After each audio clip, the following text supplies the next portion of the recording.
Today, we are diving into a really practical guide for, well, mastering your own inner world.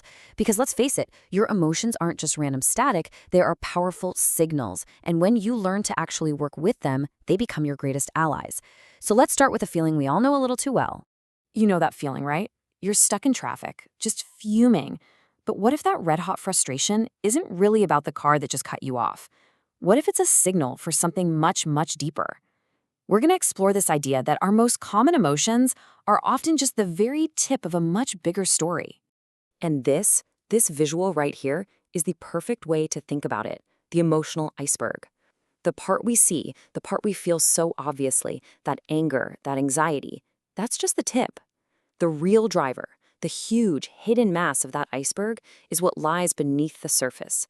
And that is where the real transformation begins. So let's go on a little deep sea dive, shall we? Let's take a look at what's actually down there. What are these surface emotions really trying to tell us? Okay, let's take a big one, anger. That fiery outburst might not be about aggression at all.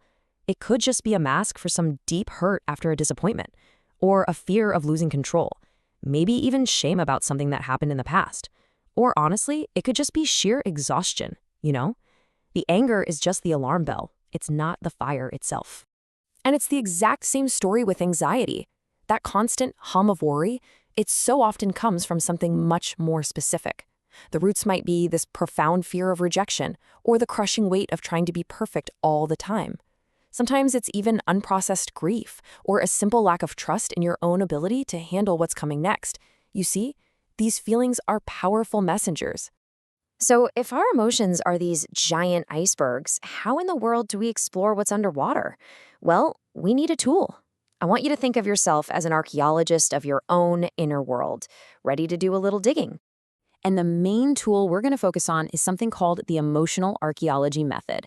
It sounds kind of fancy, but it's a simple, and I mean incredibly powerful technique that helps you dig up the deeper truths hiding beneath your everyday reactions. And this method, it's not some abstract theory. It breaks down into 4 really clear, actionable steps. This is your practical guide to turning those emotional reactions into genuine sources of wisdom. Okay, here's the roadmap.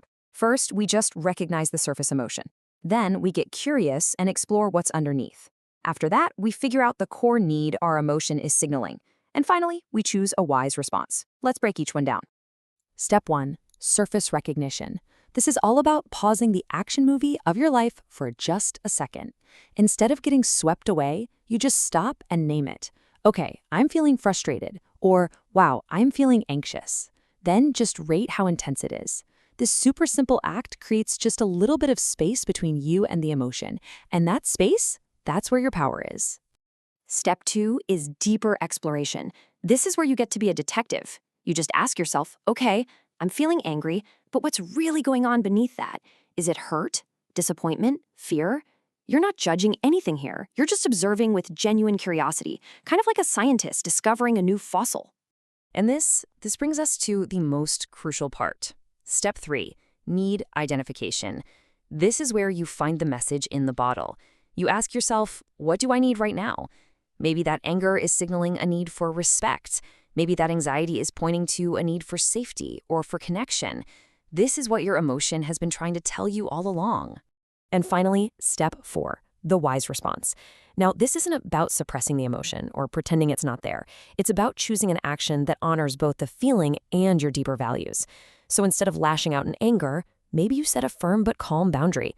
Instead of freezing in anxiety, maybe you create one small concrete action step. You're responding, not just reacting. So what happens when you actually start practicing this? Well, you start moving from a life of autopilot reactions to one of intentional, wise responses. And the impact is, well, it's profound. And listen, this isn't just some nice idea.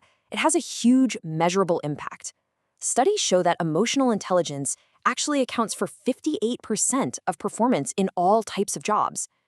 People who develop these skills also report 73% higher relationship satisfaction and a 65% jump in overall life satisfaction. This is absolutely life-changing stuff.